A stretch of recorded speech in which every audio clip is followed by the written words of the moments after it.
Hello student, welcome to MS tutorial. My name is Diksha.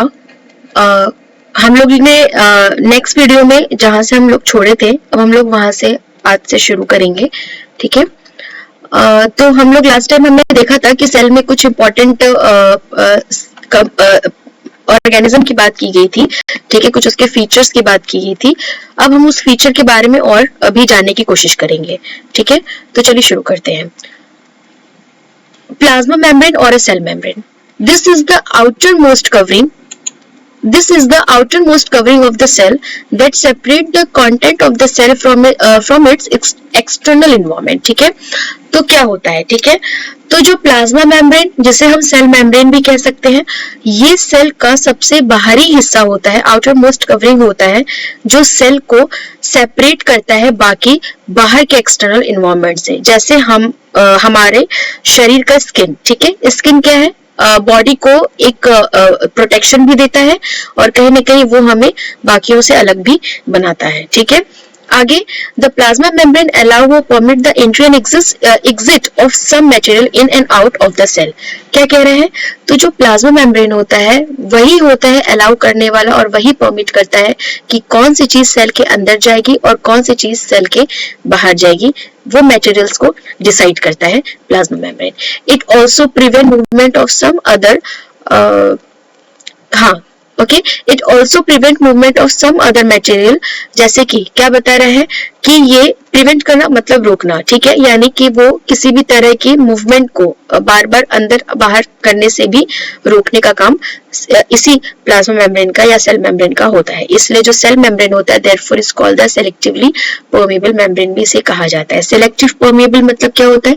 तो permeable मतलब होता है कि किसी के अंदर ये कैपेबिलिटी होना कि वो परमेबल है, यानी वो किसी भी चीज को आने जाने देती है, यानी वो परमेबल है.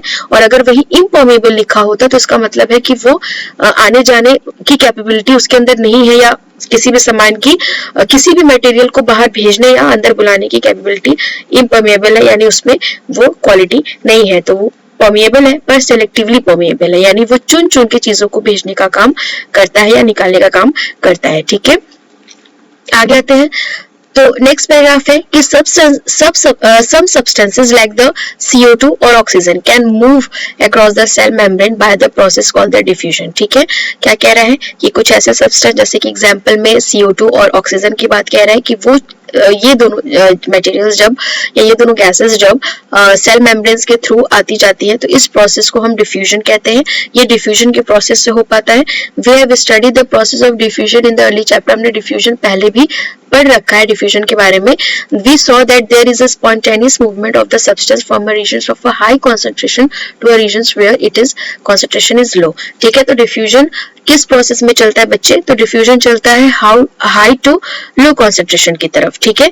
यानी आप ऐसे समझ लीजिए कि किसी का कंसंट्रेशन अगर हाई है, यानी कि आप इसका एग्जाम्पल यहाँ पर ले सकते हैं कि कोई गाढ़ी चीज, हाई कंसंट्रेशन का मतलब यानी कि कोई गाढ़ी चीज जिसमें बहुत सारे मटेरियल्स मिले हुए हैं और वो किसी लो की तरफ अट्रैक्ट हो रहा है. तो diffusion is high to low concentration की तरफ मूव करता है. ठीक है. इसके अलावा नेक्स्ट पैराग्राफ देखते हैं. Something similar to this happen in a cell when for example substances like the CO2 which is a cellular waste and required to be excreted out by the cell. क्या कह रहे हैं? Cell में ये चीजें होती है, जैसे कि एक एग्जांपल दिया CO2 का. जैसे हमको पता है कि CO2 हमारी बॉडी को उसकी जरूरत नहीं होती, तो वो एक तरह से एक्सक्रिएशन होता है उसका सेल के through and accumulate in a high concentration inside the cell. और वो सेल के अंदर एज अ हाई कंसंट्रेशन के फॉर्म में उसको माना गया है. CO2 हाई कंसंट्रेशन के साथ होता है, इसलिए डिफ्यूजन की प्रोसेस हाई टू लो होती है बच्चे. यानी वो CO2 हमारी बॉडी से हाई टू लो, यानी हमारे शरीर से कॉन्सेंट्रेशन उसका हाई है, इस वजह से वो लो की तरफ उसे ढकेला जाता है, यानी शरीर के बाहर उसे कर दिया जाता है. In the cell external environment the concentration of CO2 is low so as compare to that inside the cell.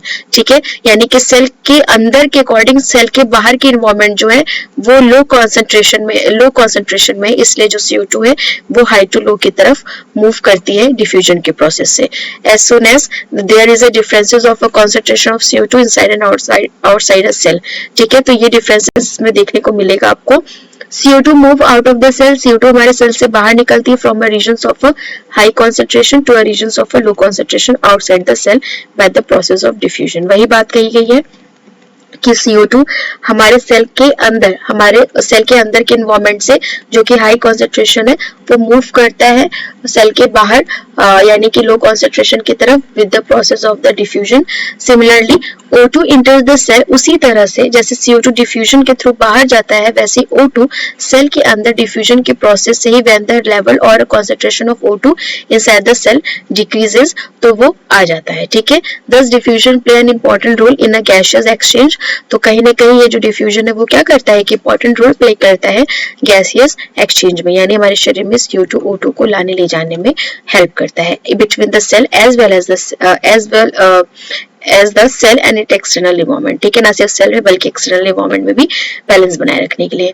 Water also obey the law of diffusion, वैसे ही पानी भी डिफ्यूजन के लॉ को फॉलो करता है, ओबे करता है। The movement of a water molecule through such a selectively permeable membrane, यानी कि पानी का जो मॉलिक्यूल है जब वो सेलेक्टिवली परमेबल मेम्ब्रेन के थ्रू इसी तरह का मूवमेंट करता है तो उस प्रोसेस को कहा जाता है ऑस्मोसिस। ठीक है, the movement of a water across the plasma membrane, यानी कि पानी का प्लाज्मा मेम्ब्रेन के थ्रू मूवमेंट जो होता है is also affected by the amount of substance dissolve in water. वो किस पे डिपेंड करता है बच्चे? वो डिपेंड करता है कि वाटर में कौन सी चीज कितने अमाउंट में डिसॉल्व है, यानी उसका कॉन्सेंट्रेशन किस तरह का है। Thus osmosis is the passage of water, यानी ऑस्मोसिस क्या है? पानी का पासेज है from a region of a high water concentration through a semi permeable membrane to a region of a low water concentration, यानी कि हाई वाटर कॉन्सेंट्रेशन से लो water concentration की तरफ with the help of a semi permeable membrane. देखिए semi permeable का मतलब भी वही हुआ, यानी कि ऐसी चीजें जो सेलेक्टिव है। ठीक है, कुछ चीजों को ले जाना है वो अलाउड करता है और बाकी जो बाहरी चीजें हैं उन्हें अलाउड नहीं करता। ठीक है, इसके बाद फिर आगे बढ़ते हैं। What will happen if we put an animal cell और plant cell into a solution of sugar और सॉल्ट इन अ वाटर। तो यहाँ आपसे क्वेश्चन कर रहा है कि क्या होगा अगर एनिमल और सेल को हम शुगर या सॉल्ट के वाटर में डाल देते हैं। तो आपको मैं बता दूं कि शुगर और सॉल्ट का जो वाटर होता है उसका कॉन्सेंट्रेशन थोड़ा हाई हो जाएगा, तो कहीं ना कहीं ये ऑस्मोसिस के प्रोसेस के थ्रू या डिफ्यूजन के प्रोसेस के थ्रू ये हाई टू लो की तरफ चले जाएंगे। One of the following three things could be happen.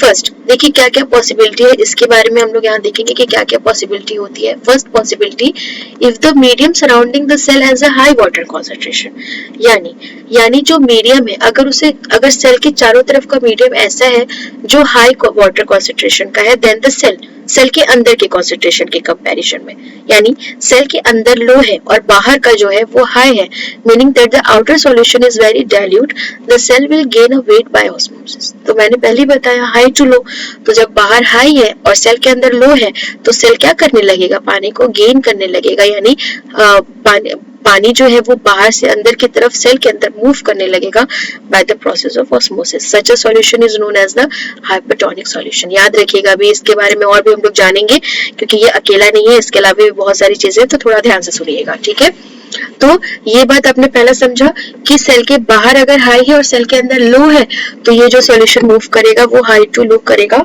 और इसके सॉल्यूशन को हम कहेंगे हाइपोटोनिक सॉल्यूशन, यानी इस प्रोसेस को कहेंगे हाइपोटोनिक सॉल्यूशन जब सेल के अंदर जो पानी है वो गेन करेगा या मूव करेगा अंदर की तरफ। आगे, water molecule are free to pass across the cell membrane. Water जो मॉलिक्यूल है वो फ्री होते हैं पास करने के लिए सेल मेम्ब्रेन के थ्रू, यानी वो आराम से मूव कर सकते हैं in both direction, but more water will come into a cell than will leave, यानी पानी अंदर ज्यादा आएगा और बाहर कम निकलेगा। The net overall result is that water entered the cell is likely to swell up. तो इस सिचुएशन में क्या होगा? जो सेल है वो फुल जाएगा, स्वेल अप हो जाएगा। देखिए सेकंड पॉसिबिलिटी क्या कहता है, आगे पढ़ते हैं। If the medium has exactly the same water concentration as the cell, यानी देखिए क्या बता रहा है कि सेल के बाहर भी वही कॉन्सेंट्रेशन हो जो अंदर है, सेल के अंदर है, तो there will be no net movement of water across the cell membrane. तो जाहिर सी बात है कि जब दोनों ही कॉन्सेंट्रेशन बराबर है तो किसी भी तरह की मूवमेंट देखने को नहीं मिलेगी। Such a solution is known as isotonic, इसलिए इसको क्या कहा जाएगा? उसे आइसोटोनिक सॉल्यूशन कहा जाएगा, क्योंकि किसी भी तरह का मूवमेंट देखने को नहीं मिल रहा है। The water crosses the cell membrane in both direction, but the amount going in is the same as the amount going out. यानी क्या कह रहा है कि मान लीजिए कि सेल मेम्ब्रेन में वाटर जा रहा है दोनों डायरेक्शन में, लेकिन कैसे जा रहा है, जितना जा रहा है उतना ही आ रहा है, ठीक है। तो दोनों ही बराबर जब सेम अमाउंट में बने हुए हैं तो so there is no overall movement of water, तो पानी का कोई मूवमेंट हुआ ही नहीं, and the cell will stay in the same size. तो सेल जो सेल है आपका वो ना ही गेन करेगा ना ही लूज करेगा वाटर को, वो ऐसी साइज में एज यूजुअल साइज में बना रहेगा, ठीक है। थर्ड पॉसिबिलिटी देखिए बच्चे, तो थर्ड पॉसिबिलिटी यहाँ पर क्या दी हुई है, ठीक है, ऊपर की तरफ देखते हैं, ठीक है। तो देखिए थर्ड पॉसिबिलिटी हमारी क्या है, if the medium has a lower concentration, मान लीजिए यानी कि बाहर का अगर जो सराउंडिंग है वो लोअर कॉन्सेंट्रेशन का है of water than the cell, cell की कंपैरिजन में, meaning that there is a very concentrated solution, the cell will lose water, ठीक है। यानी कि सेल के अंदर बहुत ज्यादा कॉन्सेंट्रेशन है तो सेल क्या करने लगेगा, पानी को लॉस करने लगेगा बाय ऑस्मोसिस के प्रोसेस से, ठीक है, बाय ऑस्मोसिस के प्रोसेस से, और इस सॉल्यूशन को हम क्या कहेंगे, हाइपरटोनिक। तो बच्चे हमने ऊपर से तीन चीजें पढ़ी है, हाइपो, आइसो और हाइपर, ठीक है। तो हाइपो हमने क्या जाना कि जब सेल के अंदर पानी आने लगे, ठीक है, यानी सेल स्वेल अप हो जाए, यानी हाई टू लो, यानी बाहर का ज्यादा हो और सेल के अंदर कम हो, तो वो करेगा हाइपोटोनिक। जब बिल्कुल ही नहीं करेगा या इक्वल अमाउंट में करेगा, जितना जाएगा उतना आएगा, या बिल्कुल रुका रहेगा, कुछ प्रोसेस नहीं करेगा, तो उसे कहेंगे आइसोटोनिक। और वो एक तीसरा माध्यम जिसमें जो सेल है वो जो हाई कॉन्सेंट्रेशन वो अपने चीजों को लो कॉन्सेंट्रेशन यानी बाहर की तरफ भेजने लगेगा, तो सेल क्या हो जाएगा, श्रिंक यानी सिकुड़ जाएगा, तो उसे कहेंगे हाइपरटोनिक सॉल्यूशन, ठीक। तो again water crosses the cell membrane in both direction, वही चीज होगी, but this time more water leave the cell, लेकिन पानी सेल से ज्यादा निकल जाएगा देन इंटरनल, अंदर जाने के कंपैरिजन में बाहर ज्यादा निकलेगा, और सेल क्या करेगा बच्चे, वो जब पानी निकल जाएगा तो सेल श्रिंक यानी सिकुड़ जाएगा। Thus, osmosis is a special case of diffusion, ठीक है, through a selectively permeable membrane। तो कहीं ना कहीं ये क्या है, बहुत ही स्पेशल केस है डिफ्यूजन का permeable membrane के थ्रू जो हो पाता है, ठीक है। इसके बाद ये एक्टिविटी दी हुई है, तो हम आगे बढ़ते हैं।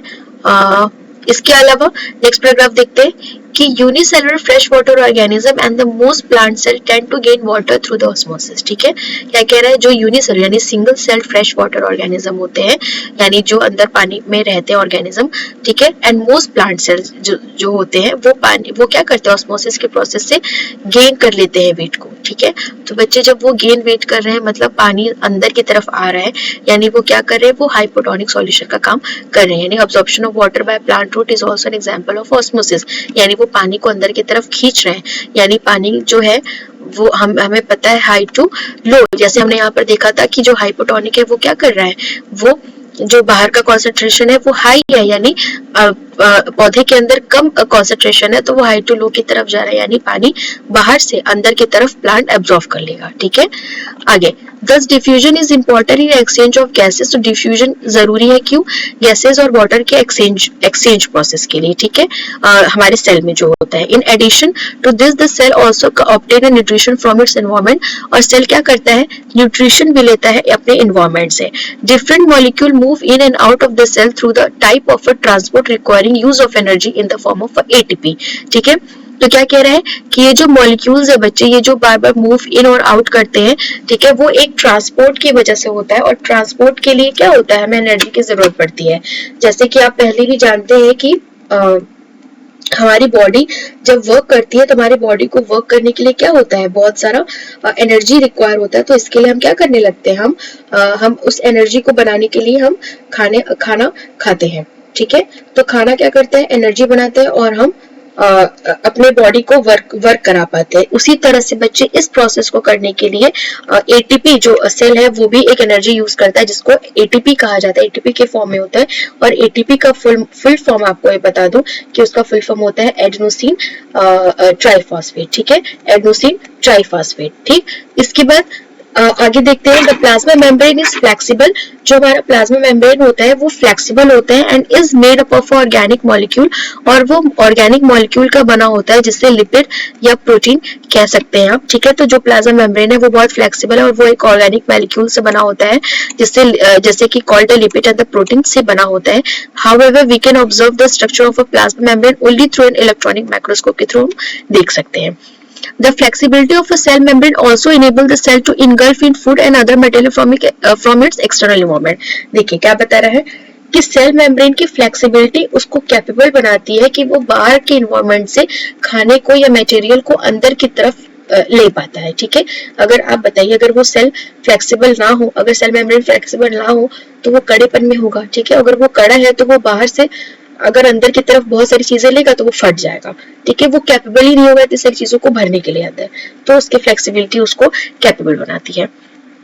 Such process are known as the endocytosis। ठीक है, इसके इस प्रोसेस को क्या कहा जाता है बच्चे, तो उसे एंडोसाइटोसिस कहा जाता है। जैसे amoeba acquire its food through such process, तो अमीबा कहीं ना कहीं क्या करता है, इसी प्रोसेस से अपना खाना ऑब्जर्व करता है। ठीक है, ओके ठीक, आगे देखते हैं सेल वॉल। देखिए क्या है, plant cell in addition to the plasma membrane have another rigid outer covering called the cell wall। देखिए एक बहुत इंपॉर्टेंट चीज मैं आपको बताना चाहूंगी यहाँ पे, प्लांट सेल और एनिमल सेल में जब डिफरेंशिएशन की बात आती है तो एक बहुत ही खास डिफरेंस होता है जो बहुत इंपॉर्टेंट होता है, वो होता है सेल वॉल का। ठीक है, तो यहाँ पर आपको बता दूं कि प्लांट सेल में सेल वॉल मिलता है लेकिन एनिमल सेल में सेल वॉल नहीं मिलता। ठीक है, तो यहाँ पर यही बात लिखी गई है कि जो प्लांट सेल है उसमें एक एडिशनल यानी जुड़ जाता है एक प्लाज्मा मेम्ब्रेन। ठीक है, जो उसको और भी ज्यादा क्या बना देता है, रिगिड यानी कठोर बना देता है, जिसे हम सेल वॉल कहते हैं। The cell wall lies outside the plasma membrane, यानी कि प्लाज्मा मेम्ब्रेन के बाहर की जो परत होती है वो सेल वॉल होती है। यानी पहले सेल वॉल होगा, उसके बाद प्लाज्मा मेम्ब्रेन की लेयर आती है। And the plant cell wall is mainly composed of a cellulose. देखिए किससे बना होता है, तो ये जो प्लांट सेल वॉल है वो सेलुलोज का बना होता है। ठीक है, cellulose is a complex substance and provide a structural strength to plant. और ये क्या करता है, वो प्लांट को एक प्रोवाइड करता है स्ट्रेंथ, मजबूती प्रोवाइड करता है उसके स्ट्रक्चर को। ठीक है, आगे when a living plant cells loose water through osmosis, जब एक प्लांट सेल अपना वाटर ऑस्मोसिस के थ्रू लॉस करती है, देयर इज अ श्रिंकेज। ठीक है, तो जाहिर सी बात है जब पानी लॉस करेगा तो सेल जो है वो सिकुड़ने लगेगी और कॉन्ट्रैक्शन होने लगेगा सेल में away from the cell wall. ठीक है, this phenomena is known as the plasmolysis. तो इस प्रोसेस को क्या कहा जाता है बच्चे, तो इस प्रोसेस को प्लाज्मोलिसिस कहा जाता है। यानी इस घटना को जिसमें सेल जो अपने वाटर को लूज करती है ऑस्मोसिस के प्रोसेस से, तो वो कॉन्ट्रैक्शन यानी सिकुड़ जाती है, श्रिंक हो जाती है, इस प्रोसेस को प्लाज्मोलिसिस कहा जाता है। ठीक है, नेक्स्ट पैराग्राफ देखिए हमारा क्या कहता है कि it appear that only living cell and not dead cells are able to observe water by osmosis. तो यहाँ ये बात पता है कि जो लिविंग है वही ये काम कर सकती है, जो डेड सेल्स है वो ऑस्मोसिस के प्रोसेस को करने की कैपेबिलिटी नहीं रख पाती। ठीक है, ओके आगे एक लास्ट पैराग्राफ देख लेते हैं। The cell wall permit the cell of a plant, fungi and bacteria to withstand very dilute या hypotonic external media without bursting. ठीक है, तो ये सेल वॉल ही है बच्चे जो प्लांट या फंजाई या बैक्टीरिया को कैपेबल बनाता है कि वो बिना बर्स्ट किए इस तरह के प्रोसेस या हाइपोटोनिक के प्रोसेस जिसमें सेल के अंदर पानी आ पाता है या सेल के अंदर कोई भी चीज आ पाती है, कैपेबल बनाता है। ठीक है, वही चीज मैंने बताया कि अगर बहुत रिगिड होगा या बहुत कठोर होगा तो वो फट जाएगा, बर्स्ट कर जाएगा। इन सच media the cell tend to take up water by osmosis। तो यही सेल क्या करती है, ऑस्मोसिस के प्रोसेस से हम वाटर को क्या कर पाते हैं, ऑस्मोसिस के प्रोसेस से हम उसको लेना या देना कर पाते हैं। द सेल स्वेल, सेल फूल जाता है, building up pressure against the cell wall. तो जब सेल के अंदर पानी आएगा बच्चे तो वो क्या करने लगेगा, वो प्रेशर जनरेट करेगा सेल वॉल पर, बाहर अंदर से, सेल के अंदर से सेल के बाहर की तरफ। यानी आप ऐसे समझ लीजिए कि ये हमारा सेल है। ठीक है, तो अगर सेल में बहुत सारा पानी इंटर कर चुका है तो प्रेशर कैसा होगा, ऐसा पूछ जाएगा। ठीक है, यानी सेल के अंदर से सेल के बाहर की तरफ यानी सेल वॉल पर इस तरह का प्रेशर लगेगा। ठीक है, और the wall exert an equal pressure against the swollen cell. और देखिए एक ही तरफ नहीं, मैंने यहाँ पे डायग्राम में बताया कि एक ही तरफ नहीं, ये क्या करता है, ये चारों तरफ इस तरह का प्रेशर जनरेट करेगा। ठीक है, चारों तरफ इक्वल प्रेशर जनरेट करेगा। ठीक है, because of their wall, इसके इसी वॉल की वजह से such cell can withstand much greater chances in the surrounding medium than a animal cell। ठीक है, तो इसीलिए जो इसकी यही कैपेबिलिटी उसको ज्यादा ज्यादा चेंजेस, ग्रेटर चेंजेस करने में कैपेबल बनाती है देन द एनिमल सेल के। ठीक है, तो आज यही रखते हैं, हमारे नेक्स्ट वीडियो में हम न्यूक्लियस से स्टार्ट करेंगे। ओके, आपको कैसा लगा मुझे कमेंट करके जरूर बताइए। Thank you.